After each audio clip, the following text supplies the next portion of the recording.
Өлкө башчысы Сооронбай Жээнбеков улгайгандар күнү менен карыяларды куттуктап, алар үчүн татыктуу жашоо шартын түзүү азыркы муундун милдети экендигин билдирди. Бул туурасында мамлекет башчысынын маалымат кызматы кабарлады. Эске сала кетсек, дүйнө боюнча 1-октябрь улгайгандардын эл аралык күнү деп белгиленип келет. Урматтуу мекендештерим, кадырман карыялар, сиздерди каарылардын эл аралык күнү менен чын жүрөктөн куттуктайм. Улгайган жарандар үчүн татыктуу жашоо шартын түзүү азыркы муундун милдети деп айтылат өлкө башчысынын куттуктоосунда. Президент улгайгандарды бир эле күндө эстеп койбой, ар дайым көңүл буруу керектигин айтты. Кыргызстанга 180 баш ири мүйүздүү малды алып өтүүгө аракет кылган жаран кармалды. Бул туурасында мамлекеттик салык кызматынын басма сөз кызматы билдирди. Салык кызматынын кызматкерлери кыргыз-казак мамлекеттик чек арасында жайгашкан Ак Тилек бекетине жакын жердеги транспорттук контролдоо жана товарларды эсепке алуунун убактылуу пунктунан ири мүйүздүү малдарды мыйзамсыз алып келе жаткандарга бөгөт койгон.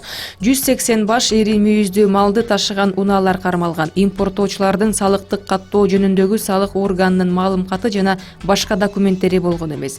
Бузуу фактылары боюнча материалдар мыйзамга ылайык андан аркы иш-чараларды көрүү үчүн мобилдик топко өткөрүлүп берилген.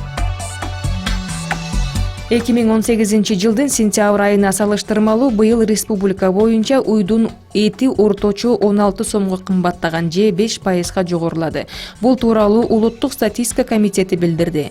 Койдун эти 10 сомго, же 3,5% көтөрүлгөн. Уйдун эти эң жогорку көрсөткүчү менен Жалал Абад, Ош жана Кара Суу районунда сатылды. Эң төмөнкү баа Талас облусунда 290 сом, жана Покровка айылында 294 сом деп катталган. Ал эми койдун эти Жалал Абад, Баткен жана Ош облусунда 350 сом, Таласта 295 сом деп белгиленди. Караколдо 284 сом, Покровкада 294 сом 96 тыйын эң арзан бааны көрсөткөн.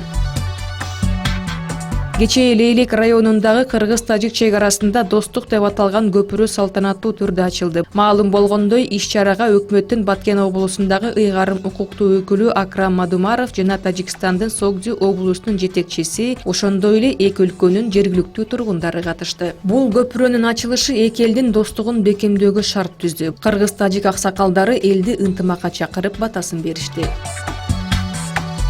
Баткендик архитектор Нуркожо Тойчуев элге бат салына турган каркас системасындагы үйлөрдү короону сунуштап жатат. Анын айтымында ал курулуш жаатында 20 жылдан ашык убакыт иштеген. Андыктан Европа жана Америкада колдонулган каркас үйлөрдүн курулушун жакшы өздөштүргөн. Анткени бул үйлөр бат бүтүп, көп каражатты талап кылбайт. Ага көбүнчө жыгачтан материалдар керектелет. Каркас үйдүн курулушу кайсыл мезгилде болбосун жүргүзүлө берет. Бул үйлөр сейсмикалык жактан туруктуу. Бир үйдүн салмагы 15 тонна чыгат. Ал эми ушундай эле үй кыш менен курула турган болсо, салмагы 400 тоннадан ашат.